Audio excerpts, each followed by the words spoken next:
just as being in the contemplative non-action state doesn't stop after making the great decision, so the perception of the divine play doesn't stop. What used to be mundane, worldly, karmic, even repulsive, seducing, right or wrong, binding, and material all begin to be seen as a part of the divine play. And the peculiarity of this play is that it is empty by nature. It has no self-existence. It is self-liberated, constantly liberated. It means it is volatile. It continually changes its configurations and casual relationships. And it constantly discovers its nature, the emptiness of nature, sahaja. It is always pure. The property of emptiness and self-liberation still reveals its purity, no matter how it manifests itself. Thus, it has an incomprehensible purity inside, even if outside operates with some kind of impure energies. For example, in the tantric sadhana of worship, especially to female deities, there is the concept of kula dravya. Kula dravya are the elements for puja, and such elements for puja can be different. For example, it could be meat, maybe wine, fish, peas, nuts, legumes, and if you look at it from an ordinary point of view, these are worldly things, and in the Vedic India of a strict Brahminical culture, these are also forbidden, impure things, wine, meat, and so on. But the paradoxical tantric view says that if you read certain mantras over wine, sanctify them, make Matsya Madra, make Amrita Karana Madra, to create nectar, remove curses, sanctify, transform into nectar, read the Bija mantra, then the wine becomes Madhya, a symbol of the precious nectar. The same is true with meat, the same is true with fish and with peas. Even lust. If the transformative sadhana is performed, lust becomes a deity. It becomes what is called a kula dravya. Kula dravya means it is sanctified and has become divine, that which has lost its worldly, material, attractive nature. It becomes something that can be used in the tantric sadhana for awakening. It becomes a part of the divine play. It doesn't mean that the monks should now start consecrating wine and meat and think, I am following the path of kula dravya. The monks have their own dharma, the lay people have their own, and the avadhutas their own. These are practices that follow after Shaivachara. Shaivachara means you have mastered jnana, samadhi jnana yoga. Dakshinachara and Vamachara include these practices. For the laity, they are performed literally. For the monks, partially with the manasic mental replacements. It all depends on what category you belong to, Pasha, Vira or Divya, and on your Bhumi. In general, there are many different conditions. It all depends on your progress in the sadhana. But in this case, the principle is different. That kula dravya are the consecrated elements of the tantric puja. They even include rajasic, tamasic, impure elements, which, when consecrated, are included in the mandala of nature awareness and are pure and serve the path of liberation, the path of enlightenment. In the same way, what do they hint at kula dravya? It is indicated that when you encounter such situations in your life, they are no more frightening or repulsive and don't interfere with practice. But it doesn't mean that they should somehow seduce you, attract you, that you should strive for them. You just find a place for them in the mandala of awareness. You find a pure place for them. and they no more bewilder, seduce, tempt to bind you.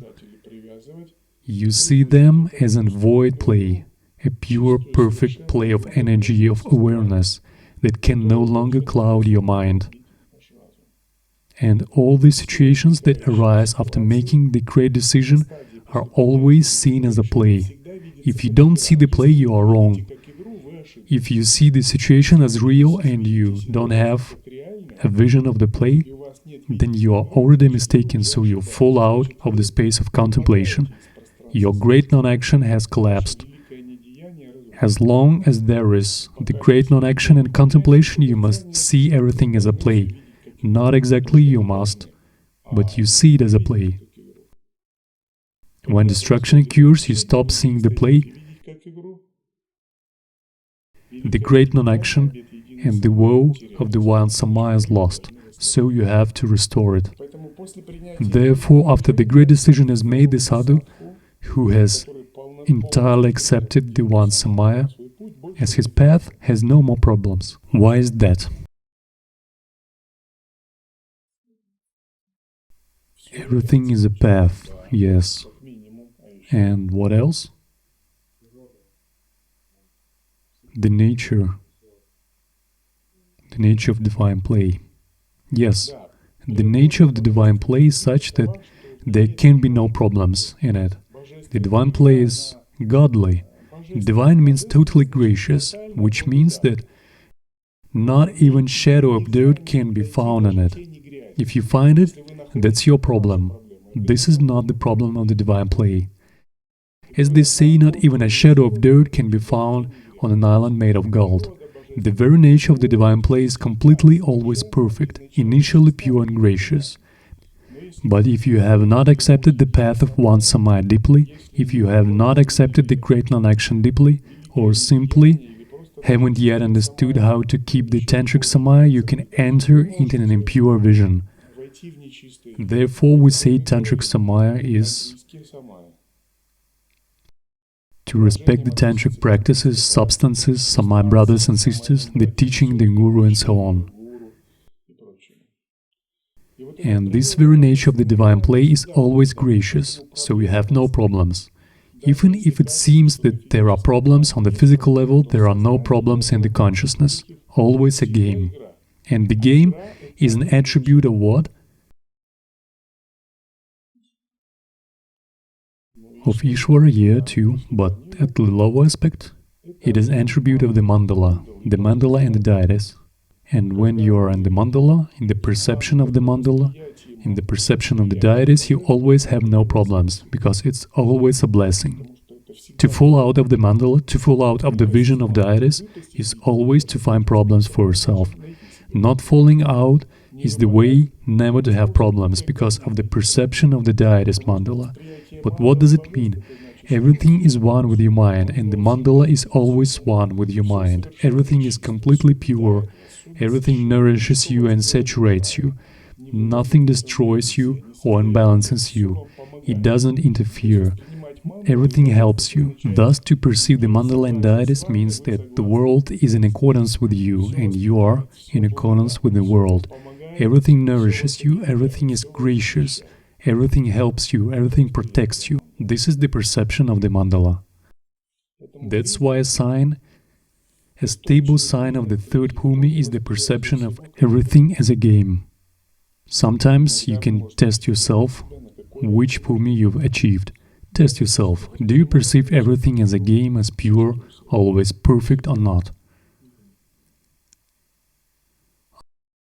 Are there breaks in such perception or not?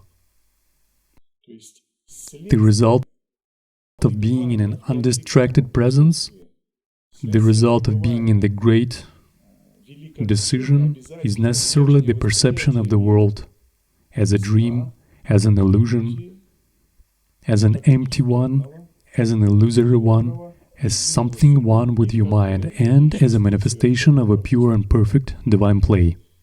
This is always the result, the perception of the external world. The understanding of behavior is based on these principles. The behavior refers to how to perceive the world as a game.